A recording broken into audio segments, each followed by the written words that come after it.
할렐루야, 아멘. 오늘은 지난주 아내 주일에 이어서 오늘 주님의 영광교회만이 특별하게 지키는 남편 주일로 지키는 주일입니다. 지난주 아내들에게 남편에게 복종하라, 순종하라, 그 말씀의 설교를 드렸는데, 그럼에도 제가 한 주간 건강하게 살아있다는 게 굉장히 감사한 일 같아요. 왜냐하면 그런 설교, 그런 이야기를 지금 하면 아내들에게 뿐만 아니라 여자들에게 굉장히 많이 당한다고 그래요. 요즘 시대가 어느 시대인데 아내가 남편에게 복종하라고 하느냐고요. 그러나 어쨌든 말씀을 전했어요. 듣든지 아니 듣든지. 그런데 오늘은 남편 되시는 분들한테 또 감히 아내를 내 몸처럼 사랑하라, 그래야 창조적 가정을 이룰 수 있다는 말씀으로 함께 은혜를 나누려고 합니다.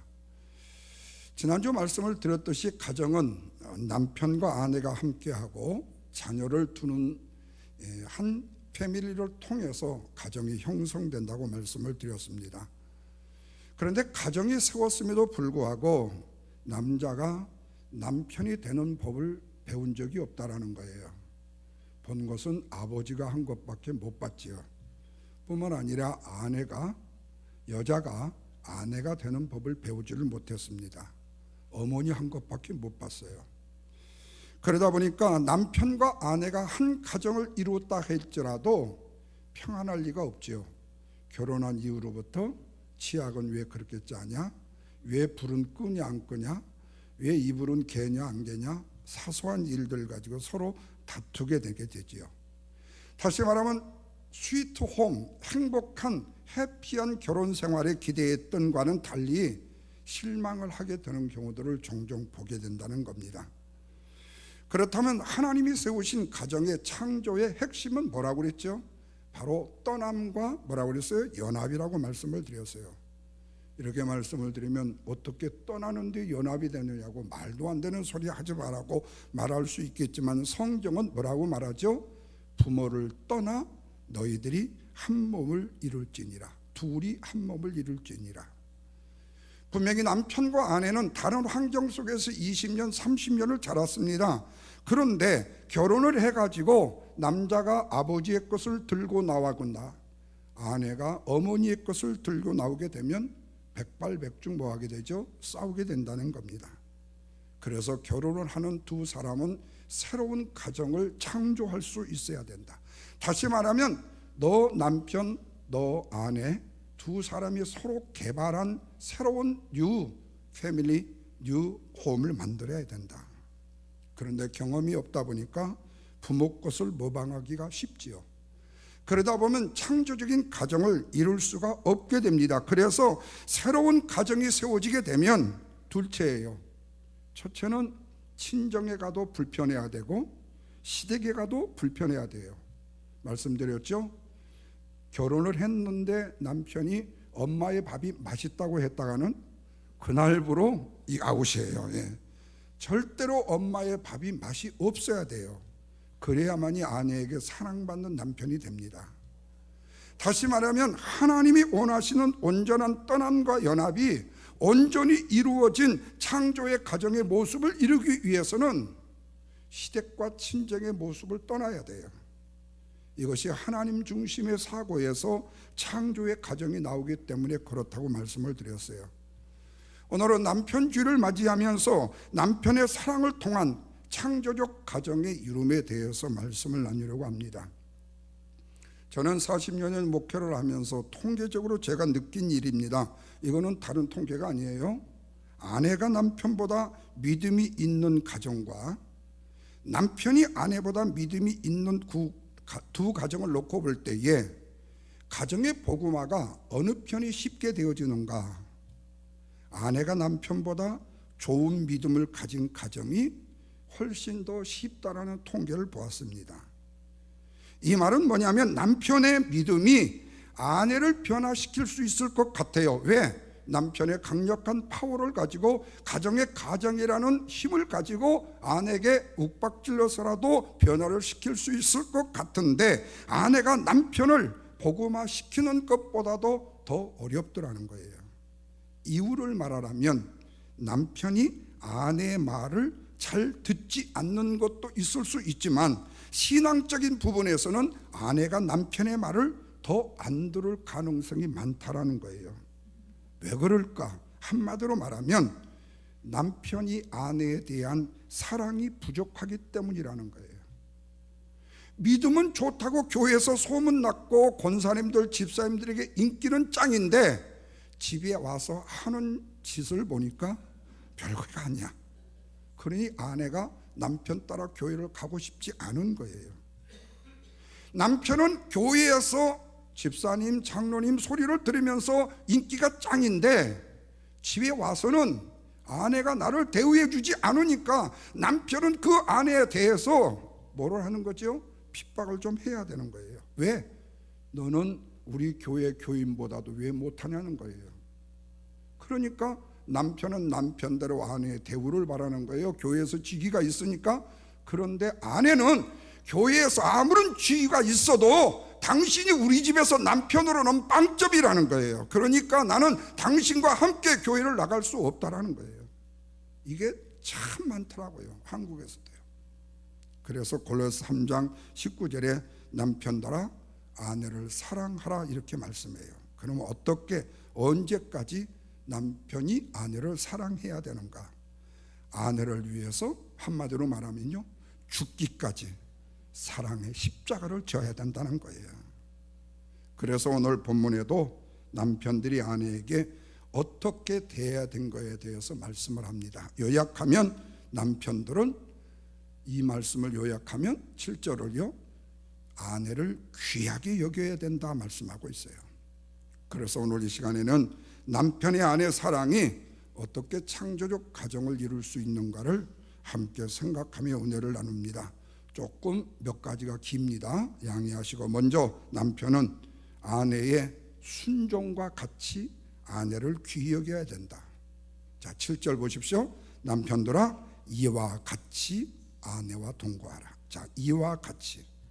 그런데 여러분, 우리가 지난주에 봤던 베드로전서 3장 1절에 아내들에게 남편에게 순종하라고 말할 때에도 1절 보십시오. 뭐라고 그랬어요? 이와 같이라는 말을 썼어요. 그렇다면 이유가 뭘까? 먼저 3장 1절에서 이와 같이라는 말씀이 자체는 바로 2장의 18절 이하의 말씀에 염두를 두었어요. 그래서 이와 같이라는 말씀을 썼어요. 먼저 2장 11절에 보면 우리의 인생은 거류민과 나그네와 같은 인생이라는 거예요. 이걸 하려는 거예요. 18절에서 사환에게 두려움으로 주인을 섬기듯이 말씀하고 있어요. 다시 말하면 사환들에게, 그들에게 주인에게 순종할 때에도 자기에게 관용을 베푸는 자들에게만이 아니라 또한 까다로운 자들에게로 그러하라고 하신 것처럼 선하고 관용하는 좋은 남편에게만 순종할 것이 아니라 못되고 까다로운, 심지어는 불량배 같은 남편이라 할지라도 순종하라고 말씀하고 있다라는 거예요. 이런 면에서 남편에게도 이와 같이라는 거예요. 아내가 당신 못난 남편을 위해서 순종하고 복종을 하듯이 이와 같이 남편된 너희도 아내를 그런 마음을 가지고 사랑하라는 거예요. 귀히 여기라는 거예요. 다시 말하면 남편이 아내를 사랑하고 귀히 여기는 정신도 아내가 당신을 향하여 순종하고 복종한 것과 쌤띵해야 된다는 거예요. 그렇지 않고 뭔가 하나로 이렇게 기울게 되면 안 된다는 거예요. 이러면 이제 여성분들한테 좀 제가 이제 괜찮은 밸런스로 올라올 것 같아요. 예. 근데 아내들이 남편을 주인으로까지 생각을 하면서까지 순종을 하는데, 남편이 오히려 그것을 이용해 가지고 큰 소리를 치면서 순종을 강요해서는 돼요, 안 돼요? 안 된단 말이에요. 남편 되시는 분들에게 저를 포함해서 죄송한 표현이에요. 그러나 다는 아니니까요, 이렇게 표현을 한다는 것을 이해해 주시기 바랍니다. 남편이 별 볼 일이 없다. 예를 들어서요, 너무나도 못난 남편이다. 그런데 하나님께서 아내에게 그 남편에게 순종하라고 명령하시니까 하나님의 말씀에 순종해서 지극정성으로 대하면 아내에 대한 감사의 생각을 하고 아내를 더 잘 대해 주어야 되는 것이 누구의 도리예요? 남편의 도리예요. 그런데 사람의 심리를 보면요, 이게 안 된다는 거예요. 아내가 만약에요, 남편을 전도하기 위해서요, 정말로 굽실대면서요, 잘해주고요, 대접도 잘해주고요, 왕처럼 대접을 해주면 잘해주는 그 아내가 얼마나 불쌍하고 고마워야 된단 말이에요. 그러나 여기서 한 가지요, 제가 오늘 설교 중에 남편의 도리에 대해서 말씀을 하는데 혹시라도 제가 이 부분을 다 지키기 때문에 이렇게 말씀을 한다는 오해가 없기를 바랍니다. 저도 하나님이 저에게 주시는 말씀의 은혜를 전할 뿐이지 제가 절대로는 아니죠, 거기에 그대로 근접해 갈 수는 있어도 절대로는 못한다는 거, 그거는 꼭 기억하셔야 돼요. 그래서 아내를 고맙게 생각하고 더 사랑하는 마음으로 대해야 될 텐데, 그 아내는 마땅히 남편이 나를 위해서 할 것 같이 모신다, 천덕그릇으로 생각을 할 요소들이 있다라는 거예요. 그리고 내가 잘났으니까 당연히 내가 이 가정에서 이런 대접을 받아야 된다라고 못되게 생각하는 남편들이 있다라는 거예요. 그러나 남편은 아내가 나에게 더 잘해주면 잘해줄수록 더 겸손하게 아내를 귀하게 높여주고 존경하면서 잘 대해줘야 된다라는 말씀이에요. 이 말을 좀 더 쉽게 말씀을 드리면, 아내가 잘해주면 야, 내가 얼마나 좋은 남편이야, 이런 대접을 받아도 마땅해 라고 말하지 말라는 거예요. 나 같은 남편을 우리 아내가 이렇게 대접을 해주는구나 라고 겸손히 표현을 하라는 거예요. 화장실에 가서 혼자 그러니까 당신이 나 이렇게 대접해 주지, 설령 이렇게 말을 하는 한이 있더라도 남편 앞에서, 아내 앞에서는 절대로 그렇게 얘기하지 말라는 거예요.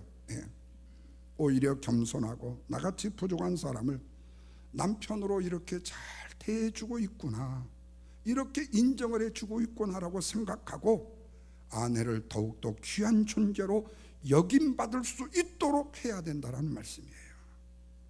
아내를 귀하게 여기는 남편 여러분 되시기를 주님의 이름으로 축원합니다. 두 번째로는요, 지식을 따라 아내와 동거하라고 해요. 7절 다시 보십시오. 남편들아, 이와 같이 지식을 따라 너희 아내와 동거하고.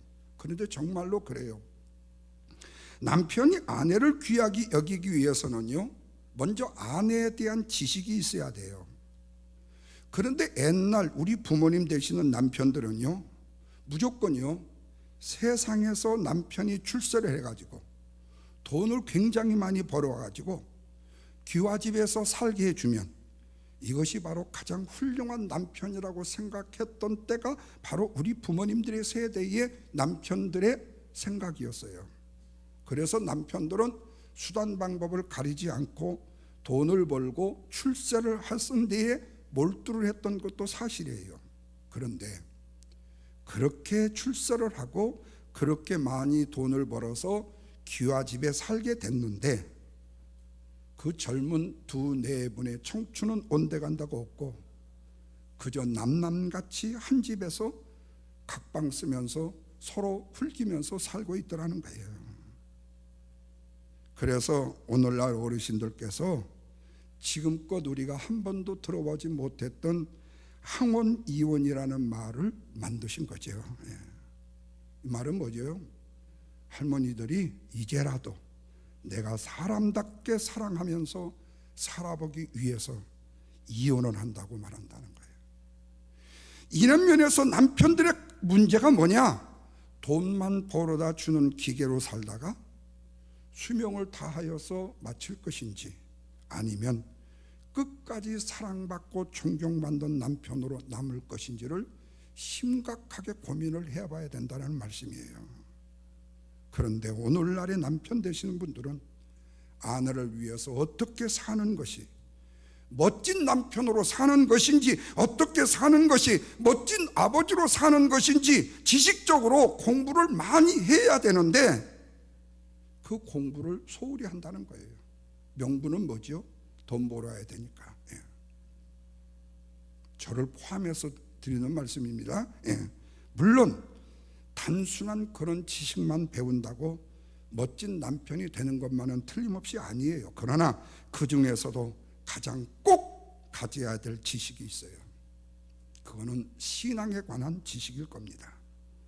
하나님을 알고 예수 그리스도의 구원을 알고 십자가의 복음과 천국 복음의 진리를 아는 지식, 이런 지식을 먼저 갖추어야 정말로 내 가정을 하나님이 기뻐하시는 나라로 이루어가는, 이끌어가는 멋진 가정이 될 수 있다. 그래서 보통 가정에서 보면 아내들의 신앙이 더 좋아요. 성경의 진리를 알고 그리고 또 그 아는 진리를 가지고 남편이 가정에서 아내에게도 큰 소리를 쳐야 되는데, 알아야 영적인 가정 노릇을 할 텐데 영적인 능력이 없으니까 남편이 항상 아내에게 기가 죽어가지고 끌려다니는 인생을 사는 사람도 있다. 사랑하는 남편 되시는 성도 여러분, 진리에 대해서 더 많은 지식을 가지도록 노력하시기를 바랍니다. 그리고 지식을 가지고 동거하라 그랬어요. 지식이 아닌 걸 가지고 동거를 하게 되면 문제가 생겨요. 그래서 이 단어는 마음보다는 몸의 근거를 두고 하는 말입니다. 동거한다는 말은요. 그러면 동거라는 말을 단순히 같이 사는 것만을 말하느냐? 그것도 아닙니다. 같은 삶을 산다는 거예요. 같은 삶을요. 목표를 하나로 해서 같은 뜻을 품고 함께 그 일을 함께 해 나감이 포함되고 있어요. 여기에는 아내의 취미가 무엇인지를 아는 것도 분명해야 될 것이고, 또한 아내가 소중히 여기는 것이 무엇인지를 알아야 될 것이고, 함께 즐거워하면서 사는 것이 바로 진정한 동거의 뜻이라는 거예요. 그래서 동고라는 원래의 뜻은요, 동고, 동락. 고는 고생할 고자죠. 고통. 낙은 즐길 낙자예요. 이 말은 기쁜 일도 함께하고 고통스러운 일도 함께하는 것을 말하죠. 그런데 어떤 사람은 동거는 하는데 동락은 못하는 사람이 있죠. 같이 고생을 했는데 즐거움을 함께 즐기지를 못해. 반대로 어떤 사람은 동락은 하는데 동거는 못해. 그러나 진정한 남편은 뭐예요? 아내를 사랑하는 남편은, 참된 남편은 슬픈 일이나 즐거운 일이나 괴로운 일이나 기쁜 일이나 다 함께 나누면서 아내를 힘있고 용기 있게 붙들어주는 남편이다. 여기서 중요한 것이 남편이 아내에 대한 극진한 사랑이 우선이 돼야 된다는 거예요. 바라기는 우리 남편 되시는 여러분들이 먼저 사랑하는 아내분을 위해서 아내를 아는 지식으로 충만해지시기를 바랍니다. 그로 인해서 더 귀한 존재로 여기고 한 마음 한 뜻을 가지고 어려운 일을 함께 견디면서 저 너머 고개 너머에 기다리고 있는 참된 행복을 누리시기를 주님의 이름으로 축원합니다. 세 번째로는 7절 말씀 보십시오. 아내를 더 연약한 그릇으로 알고 귀여기라 그랬어요. 이 말씀은 아내를 더 약한 그릇으로 알고 귀여기라. 아내는 약하다는 사실을 알아야 된다. 우리 집사람은요 강철이에요. 그러면서요 남자는 뒷짐지고 있고 아내 보고 다 하라고. 그래서 아내를 그릇으로 표현한 것은요 육신의 연약함을 나타내는 말입니다. 그런데 사실은 우리 인간의 몸이라는 것이 굉장히 강한 것 같지만요, 아마 60이 넘으시는 분들은요 다 느낄 거예요. 아침에 일어날 때 몸이 좀 찌뿌둥한다거나, 아니면 느닷없이 안 아팠던 무릎이 아프기 시작하고 갑자기 허리, 그리고 꽁지뼈가 아프기 시작해요. 왜? 질그릇처럼 깨어지기 한이 없는 연약한 존재예요. 그런데 여자의 몸은 남자보다 훨씬 더 연약합니다. 그래서 어떤 분이 성경에서 아내를 연약한 것이라고 표현한 것을 뭐라고 했느냐, 여자의 감정을 말하는 것이다, 이렇게 해석을 했더라고요. 이 말의 뜻은 뭐냐, 그릇이 깨어지면 다시 붙일 수 없듯이 여자의 감정도 아내의 감정도 한번 상하게 되면 다시 되돌릴 수가 없더라는 거예요. 문제는 어느 것이든 육체이든 마음의 감정이든 여자가 남자보다 훨씬 더 연약하다는 사실을 남편은 꼭 알아야 된다. 그런데 사람은 한없이 강할 것 같고 무엇이든지 다 할 수 있는 것처럼 강하가 생각하지만 막상 어떤 한계에 부딪히게 되면요, 한없이 연약한 것이 바로 인간의 모습 아니에요. 저 역시도 마찬가지였죠. 은퇴하기 전만 해도요, 저 자신은요, 뭐가 부러울 곳 없고 뭐가 부딪히는 것 없고 뭐가 힘이 약해진 게 없어요. 물론 지금도 그 마음에는 변함이 없지만 제 현실 앞에 부딪히는 것은 아니에요. 예를 들어요, 저 때문에 교회를 떠난다는 사람이 생기고요, 저 때문에요 마음을 상처를 입었다는 사람이 생길 때요, 이전에는요 괜찮았어요. 왜? 그럴 수도 있다고 생각했는데, 근데 제가 은퇴를 하고 보니까요, 제가 그렇게 성도들에게, 그런 분들에게 상처를 주어서는 안 되겠더라고요. 이제는 내 힘을 발휘할 때가 아니라는 것을 제가 느꼈어요. 그래서 제가 우리 교회 장로님들한테도 차세대 지도자를 모시는 일이 있어서 저의 입김을 개입시키지 말라고 제가 말씀을 드리고 싶은 거예요. 왜? 여러분, 자리 빈 자리 많죠? 제가 이 자리에 설 때마다 제 가슴이 아주 치명적인 내 고통으로 느껴지는 거예요. 이게 다 내 원인이 아닌가? 내 잘못이 아닌가? 예. 이 아픔을 제가 느껴요. 그런데 제가 이 아픔을 지속적으로 계속 이렇게 느끼면서 있어야 되느냐? 저에게는 말씀을 드렸죠. 더 이상의 저에게 능력이 없다고요. 저는 지금 이것으로서의 저의 소명이 다 마쳤다고요.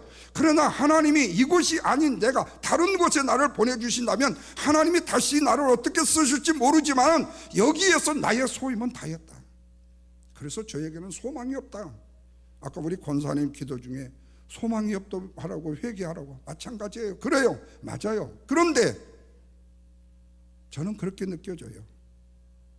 목회자와 성도의 관계의 신뢰에서요, 그 신뢰의 관계가 무너지게 되면요, 저는 목회 40년 중에서도 뻥이에요. 빵이에요. 안 돼요. 그래서 제가 더 말씀을 드리는 거예요. 그래서 저는 뭐 공포는 아니지만요, 올 가을 노예가 10월에 있다고 그래요.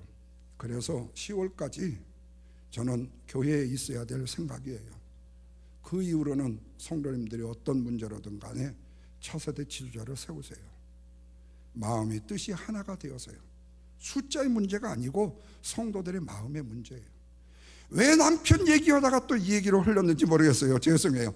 그러나 세상을 사는 모든 아내들이 질그릇처럼 연약한 인생이라고 생각하시면 돼요.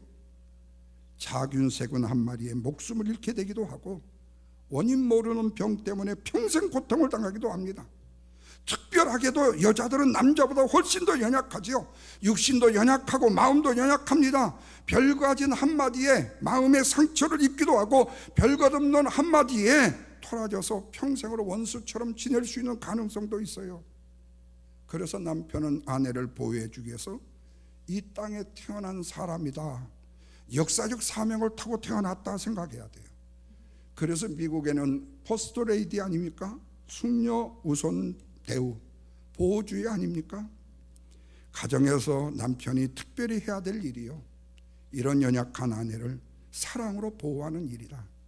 연약하지만 나에게 필요한 사람으로 알고 귀하게 여겨 보호하는 것이 아내에 대한 남편의 도리다.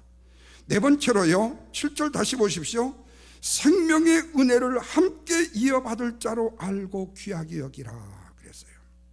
자, 생명의 은혜를 함께 이어받을 자라는 이 말은 아내도 남편과 동등하게 하나님의 은혜를 받을 자라, 이 은혜로 영원한 생명을 함께 상속을 받을 수 있기 때문에 귀하게 여기라. 요즘 같으면 이것이 뭐 당연한 일인데 뭘 그렇게 강조를 하시냐고 말씀을 할 수 있어요. 그러나 당시의 여자들은요, 이 당시에는요, 사람의 숫자에 카운트를 하지 않았습니다. 귀하게 여기지 않았습니다. 근데 하나님이 보실 때는 남자 여자 하나님의 자녀고 모두가 천국 백성이에요. 그러니까 남편은 아내를 귀하게 여겨야 될 필요가 있다. 그래서 하나님의 은혜를 받아 영원한 생명을 함께 해야 되기 때문에 이 일에 남편과 아내가 합심하여 서로 도와야 된다고 말씀하고 있습니다. 부부가 함께해서 일하는 일 중에 가장 귀한 일은요, 한 생명을 이 세상에 태어나게 하는 일이에요. 천하보다 귀한 한 생명을 이 땅에 태어나게 하는 일은요, 이 세상에서요 가장 고귀한 일입니다. 그러니까 남녀가 결혼을 해서 아이를 낳는다는 것은 정말로 놀라운 기적이에요. 근데 그 귀한 일을 남편이 아내를 도와줌으로써 함께 하는 일이라는 거예요. 그 귀한 은혜를 하나님께 함께 받았다는 거예요. 그리고 더 나아가서는 이 아이를 신앙으로 키우는 일이 바로 가장인 남편과 아내가 함께 해야 될 일이는데, 그 중에서도 남편의 일에도 소중하다는 거예요. 마지막으로 7절 보십시오. 기도가 막히지 않게 어떻게 해요? 귀하게 여기라. 기도가 막히지 않게. 여기서 남편이 아내를 연약한 그릇으로 알고 또 함께 하나님의 생명의 은혜를 이어받을 자로 알아서 귀하게 여긴다는 것은 그 지체만 가지고도 행복한 일일 수 있어요. 그렇게 할 때 하나님 앞에 기도도 할 수 있고 응답도 받을 수 있어요.